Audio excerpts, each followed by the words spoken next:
گفتگو کا آغاز کرتے ہیں رانا ثناءاللہ صاحب آپ سے. But before I ask you the first question, Sheikh Rashid صاحب نے سینٹ کے الیکشنز کے حوالے سے کیا کہا ہے یہ ذرا سنیں.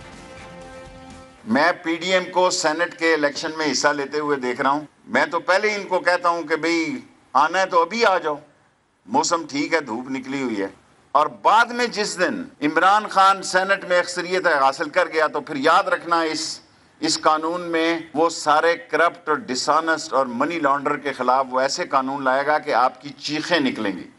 بہتر ہے درمیانی راستہ اختیار کیا جائے. جی رانا ثناءاللہ صاحب، شیخ رشید صاحب کہتے ہیں جی کہ اگر سینٹ میں عمران خان اکثریت حاصل کر گیا تو پھر ایسے قوانین لے کر آئے گا منی لانڈرنگ کے حوالے سے اور اینٹی کرپشن پر ایسے قوانین آئیں گے کہ آپ لوگوں کی چیخیں نکل جائیں گی. تو اب کیا آپ لوگ پریشان ہیں؟ کیونکہ اپوزیشن کی اپنی ایک حکمت عملی تھی. آپ لوگوں نے کہا تھا کہ فروری میں ہم لانگ مارچ کریں گے اور اس کے بعد پھر استعفے دیں گے. اب جب کہ پرائم منسٹر نے کہہ دیا ہے کہ سینٹ کے الیکشنز فروری میں ہوں گے تو آپ کو اپنی حکمت عملی کو ری وزٹ کرنا پڑے گا. اور اگر سینٹ کے الیکشنز میں پی ٹی آئی جیت جاتی ہے تو باقی تو تمام جگہوں پہ ان کی حکومت ہے سندھ کو نکال کے. تو پھر جو شیخ رشید کہہ رہے ہیں وہ سچ ہونے جا رہا ہے رانا ثناءاللہ صاحب؟ دیکھیں، شیخ رشید صاحب جو کہہ رہے ہیں وہ سچ ہونے جا رہا ہے اس طرح سے کہ اب شیخ رشید کی لال حویلی سے چیخیں جو ہے نا پورا راولپنڈی سنے گا. اور یہ ایسا 2 نمبر آدمی ہے کہ یہ پہلے اپنے تمام جو گندے اعمال ہیں ان میں سے بچا رہا یہ، کیونکہ یہ جس قسم کی گھٹیا خوشامد یہ کرتا رہا ہے اس دور میں تو خود اس کا جو ہے وہ گواہ ہوں.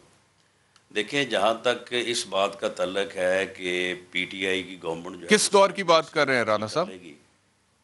یہ میں اس دور کی بات کر رہا ہوں کہ جب یہ پہلے آپ کو پتہ ہے کہ جتنا بڑا یہ کاسا لیس تھا پی ایم ایل این کی گورنمنٹ میں، اور جس قسم کی یہ تقریریں کیا کرتا تھا میاں نواز شریف کے حوالے سے، وہ کبھی کو کلپ آپ کو ملے تو آپ سنائیں لوگوں کو کہ لوگ دیکھیں کہ ان لوگوں کی جو ہے نا وہ اوقات کیا ہے اور ان کی جو ہے وہ حالت کیا ہے ان کی. اور اس کے بعد پھر جب مارشل لا لگا یعنی 12 اکتوبر 99 کو تو یہ چھپ گیا. جی اس کے بعد کوئی یہ 1.5 سال بعد کسی جس طرح سے کوئی چوہا نہیں کسی سوراخ سے نکلتا، اس طرح سے یہ برآمد ہوا.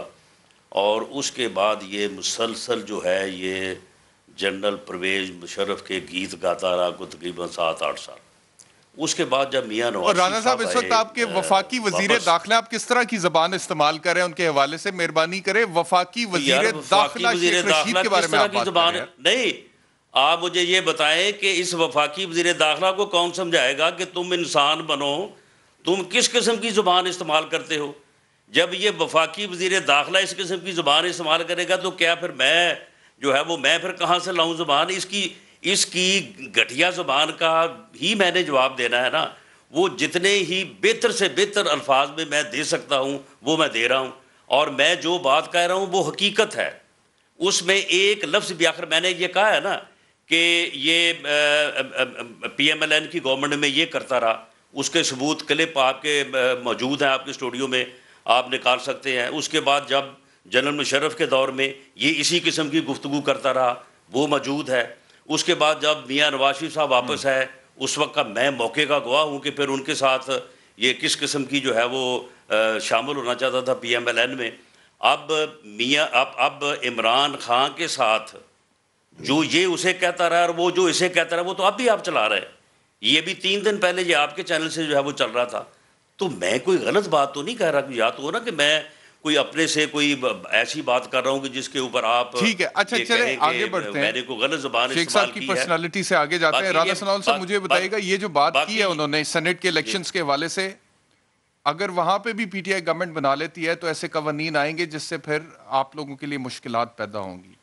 تو اس کے بارے میں آپ لوگوں نے سوچا؟ اور مشکلات ہمارے لیے آپ مجھے یہ بتائیں کہ یہ ایسے کیسز اپنے سیاسی مخالفین کے خلاف جعلی جھوٹے بنائیں جن کی سزا جو ہے وہ کیپٹل پنشمنٹ ہو، سزائے موت ہو، تو پھر بھی اگر ان کے مخالف جو ہیں وہ اپنے قد سے کھڑے رہیں تو پھر یہ کون سی یہ کن قوانین کی باتیں یہ کر رہے ہیں؟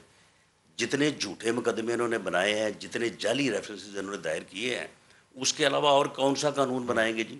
نیب کا جو لا اس وقت موجود ہے اس میں اور کیا یہ لے کے آئیں گے؟ لے آئیں، اس میں جو ہے وہ اور اس میں جو شامل کرنا چاہتے ہیں کر رہے ہیں، اینٹی کرپشن میں جو کر رہے ہیں یہ وہ کر لیں. یعنی یہ تو ایسا ایک فاسسٹ دور ہے کہ اس کی مثال اس سے پہلے نہ پاکستان میں نہ دنیا میں نہیں ملتی. اور اس کے بعد پھر ایسے ظالموں کا اور ایسے لوگوں کا جو اس قسم کا ظلم کریں اپنے مخالفین کے ساتھ، ان کا جب پھر وقت آتا ہے نا تو پھر یہ لوگ یا تو بھاگ جایا کرتے ہیں تو یا پھر واقعی جو ہے نا یہ اسی طرح سے پھر ان کی جس طرح کی چیخوں کی بات شیخ رشید صاحب فرما رہے ہیں نا، ایسی ہی چیخیں جو ہے وہ پڑتی ہیں، وہ ان کی چیخیں جو ہے وہ پڑیں گی. چلیے عثمان ڈار صاحب کی طرف میں جاتا ہوں. یہ فروری میں کرا لیں، سن لیں میری بات سن لیں. سینٹ کا الیکشن یہ فروری میں کروا لیں، یہ جنوری میں کروا لیں، اسے یہ اپریل میں لے جائیں. لانگ مارچ ہوگا اور استعفے جو ہیں وہ دیں گے وہاں پہ جا کے، اور اس کے بعد یہ مت سمجھیں کہ پھر ہم نے گھر آگے بیٹھ کے آگے سو جانا ہے. ہاں اس کے بعد کیا ہوگا؟ لانگ مارچ ہو بھی جائے گا، اس کے بعد استعفے آپ دے بھی دیں گے تو کیا ہوگا؟ گورنمنٹ کو کیا ہوگا؟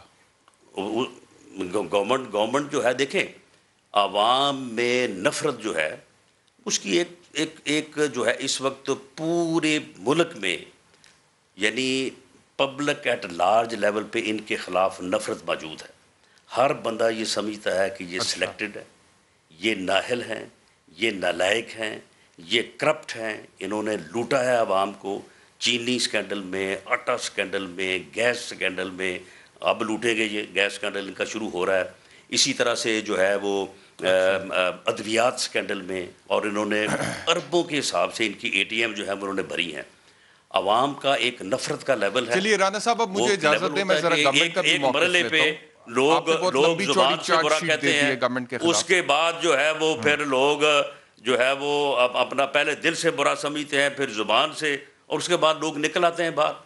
اگر استعفوں کے بعد بھی وہ صورتحال نہ ہوئی آپ نے رانا ثناء اللہ تو صاحب کی گفتگو سنی ہے، انہوں نے اور دوبارہ پھر دھرنا بھی کریں گے. جو رانا صاحب جو یہ کہتے ہیں نا کہ 7 دن دھرنا کر لے، انشاءاللہ تعالیٰ 7 ماہ کا دھرنا ہوگا. یہ 7 دن کی بات کر رہے ہیں.